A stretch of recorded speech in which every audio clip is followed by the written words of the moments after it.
नमस्कार दोस्तों, सुप्रभात और जय माधव। तो मैं हूं रोशन, फिर से अपने चैनल डिफ़िकल्टी टू क्रिएटिविटी यानी कि कठिनाई से रचनात्मकता। और इस बार हम लोग बात करेंगे बैंकिंग इंडस्ट्री के बारे में। जी हाँ, लोगों को बताऊंगा इंडियन बैंकिंग इंडस्ट्री का स्ट्रक्चर, बैंकिंग में किस किस तरह के डिविजन्स होते हैं और आप किस तरीके से जॉब्स के लिए अप्लाई कर सकते हैं। तो देखते रहिए इस वीडियो को और जितनी जल्दी हो सके मेरे चैनल डिफ़िकल्टी टू क्रिएटिविटी को लाइक कीजिए, कॉमेंट कीजिए और सब्सक्राइब कीजिए। तो चलिए शुरू करते हैं। इंडियन बैंकिंग सेक्टर की जब मैं बात करता हूं तो इंडियन बैंकिंग सेक्टर हमारे देश की जीडीपी यानी देश को होने वाली आय में 7.7% का कंट्रीब्यूशन देता है। अगर मैं बात करूं एम्प्लॉयमेंट की तो इंडिया में जितनी भी जॉब अपॉर्चुनिटीज़ होती हैं उसमें बैंकिंग सेक्टर का कंट्रीब्यूशन नियरली 15 to 20% के आसपास है। अब पर्टिकुलरली मैं बात करूंगा कि कितने टाइप के बैंक होते हैं और क्या क्या डिविजन्स होते हैं। देखिए, दो तरह के डिविजन्स होते हैं बैंकिंग में। एक होता है पब्लिक सेक्टर बैंक, दूसरा होता है private sector bank. Public sector के बैंक की अगर मैं बात करूं तो टिल डेट आज की तारीख में टोटल 12 पब्लिक सेक्टर बैंक्स हैं। ये पहले 20 से 22 थे, लेकिन बिकॉज ऑफ एनपीएस और गवर्नमेंट के कुछ डिसीजंस की वजह से इन्हें मर्ज करके 12 में कन्वर्ट कर दिया गया है। तो at present total 12 public sector banks हैं। अगर मैं बात करूं प्राइवेट सेक्टर बैंक्स की तो यहाँ पे है टोटल 22 प्राइवेट सेक्टर बैंक्स। और इसके अलावा जो होता है आरबीआई के रूल्स और रेगुलेशंस के अकॉर्डिंग कुछ एनबीएफसी कंपनीज भी होती है, नॉन बैंकिंग फाइनेंशियल कंपनी। जी हाँ दोस्तों, इसमें आपके पर्सनल लोन देने वाली कंपनियां, एग्रीकल्चरल लोन देने वाली कंपनियां, कई तरह की माइक्रो फाइनेंस इंस्टीट्यूशंस और ऐसे कई सारी फाइनेंशियल बॉडीज होती है जो आपको फाइनेंशियल सर्विसेज प्रोवाइड करती हैं। सेक्टर और प्राइवेट सेक्टर बैंक में किस किस तरह की जॉब ओपनिंग्स आती है और आप इन ओपनिंग्स के लिए किस तरीके से अप्लाई कर सकते हैं उसका मेथड मैं आपको बताने वाला हूँ। सबसे पहले शुरुआत करते हैं पब्लिक सेक्टर बैंक से। तो जैसा मैंने कि आपको बताया कि 12 public sector banks at present India में हैं और यहाँ पे मेनली दो कैटेगरीज में जॉब अवेलेबल होते हैं। पहली कैटेगरी क्लरिकल पोस्ट के लिए, दूसरी कैटेगरी प्रोबेशनरी ऑफिसर के लिए। सो क्लरिकल में स्टेनोग्राफर, टाइपिस्ट, क्लर्क कम कैशियर, अकाउंटेंट, इस तरीके की पोस्ट होती है। प्रोबेशनरी ऑफिसर्स में 1 ईयर की ट्रेनिंग के बाद उसकी क्वालिफिकेशन और उसके परफॉर्मेंस के अकॉर्डिंग जो भी सूटेबल पोस्ट बैंक में अवेलेबल रहती है उसके लिए बैंक उन्हें आगे जाके प्रमोशन देती है। तो पब्लिक सेक्टर बैंक में अगर आप ज्वाइन करना चाहते हैं तो उसके लिए आपको एक क्वालिफाइंग एग्जामिनेशन, एक रिटन टेस्ट पास करना बहुत ज़रूरी होता है। अब कौन सी बैंक में कितनी ओपनिंग्स है, किस तरह की ओपनिंग्स है, कब उनका वैकेंसीज जारी होती है और कैसे ऑनलाइन अप्लाई करना है, ये जानने के लिए एक बहुत ही सिंपल और प्यारी सी वेबसाइट है freejobalert.com। आप लॉगिन कीजिए उस वेबसाइट पे और उस पर आपको बैंक वाइज कौन कौन सी बैंक में किस किस तरह की ओपनिंग्स अवेलेबल है, चाहे वो नेशनल बैंक हो, स्टेट गवर्नमेंट के बैंक हो, अर्बन कोऑपरेटिव बैंक हो, किस किस तरह की वैकेंसीज रहती है, क्या क्वालिफिकेशन रहती है और क्या सेट ऑफ प्रोसीजर रहता है, उसके अप्लाई करने के लिए उस वेबसाइट पर जाके आप इजीली पढ़ सकते हैं।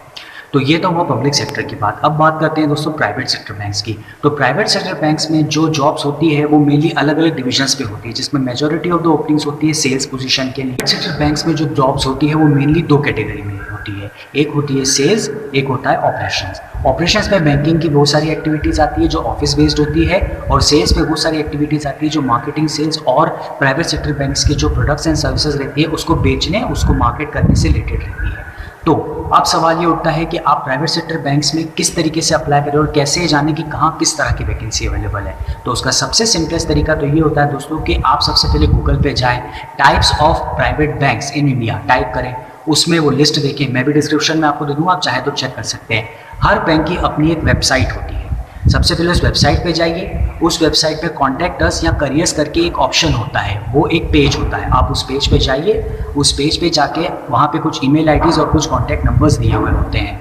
आप उस कॉन्टैक्ट नंबर पे कॉन्टैक्ट कर सकते हैं और चाहे तो careers@bank.in इस टाइप से या सेंड अस योर सीवी इस टाइप से कुछ लिंक्स दी होती है। तो पहला मेथड तो ये होता है कि आप उस बैंक की वेबसाइट पे जाइए और करियर्स वाले पेज पे जाके वहाँ जो भी ऑप्शंस अवेलेबल होते हैं, ईमेल आईडी या जो भी मेथड होता है, या उनका एक अप्लाई हियर का एक फॉर्म भी होता है जिसका अपना नाम, मोबाइल नंबर डाल के अपना रिज्यूम अपलोड कर सकते हैं। तो इस तरीके से जब आप अप्लाई करते हैं तो उसमें बहुत कम चांसेस होते हैं कि आपको कंपनी के एंड से कॉल आए या आपको बैंक के एंड से कॉल आए, बिकॉज वो majority of the recruitment head office से होता है। बट फिर भी हम अपनी कोशिश तो करना चाहिए, हो सकता है कॉल आ जाए।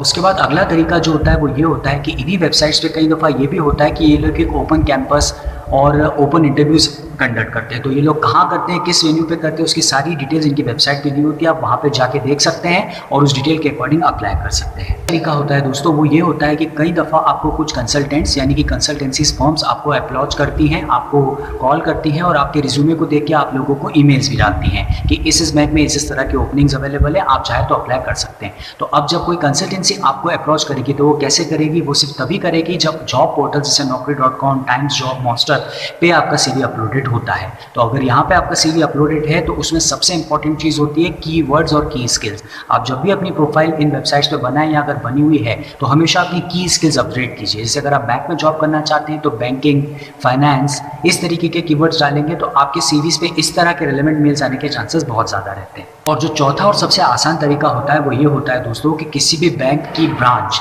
अगर आपके शहर में है या आपके शहर या गांव में जिस भी एरिया में आप रहते हैं वहाँ से नज़दीक है तो वहाँ पे डायरेक्ट जाके भी आप उनसे मिल सकते हैं, उनसे अप्लाई कर सकते हैं, उनसे बात कर सकते हैं। और अगर वो आपका CV नहीं लेते हैं या वहाँ पे कोई ऐसी अथॉरिटी नहीं है जो आपको किसी एम्प्लॉयमेंट के बारे में बताए या आपका इंटरव्यू ले, तो आप उनसे पूछ सकते हैं कि मैं क्या हेड ऑफिस की मुझे ईमेल ID मिल सकती है जहाँ पर मैं अपना रिज्यूम फॉरवर्ड कर सकूँ। ये भी एक बहुत आसान तरीका है। कई दफ़ा पर्सनल इंटरेक्शन से नई नई अपॉर्चुनिटीज़ निकल के आ जाती है और आपको नौकरी मिलने का एक चांस हो सकता है। तो दोस्तों ये जो सारी जानकारी थी ये पर्टिकुलर थी पब्लिक सेक्टर और प्राइवेट सेक्टर की बैंक्स के बारे में। तो जब भी कभी मेरे पास इस तरह की कोई नई अपडेट अगर आती है तो मेरे इसी चैनल पे मैं आपको उससे रिलेटेड वीडियो ज़रूर पोस्ट करूँगा। तो आपको वीडियो कैसा लगा प्लीज़ कमेंट में कमेंट करके बताइए और ये भी बताइए कि आप किस तरह के वीडियोज़ देखना चाहते हैं। इस बार इस इंडस्ट्री के साथ मैं इस वीडियो को एंड अप करना चाहूँगा। नेक्स्ट मैं बात करूँगा आपसे रिटेल, FMCG, हॉस्पिटैलिटी और अलग अलग इंडस्ट्रीज़ में क्या क्या जॉब अपॉर्चुनिटीज़ और किस किस तरह की पोजीशन है, इससे रिलेटेड वीडियोज़ आपके लिए बनाता रहूँगा। तो देखते रहिए डिफिकल्टी टू क्रिएटिविटी। तब तक के लिए stay fit, stay healthy and जय माता।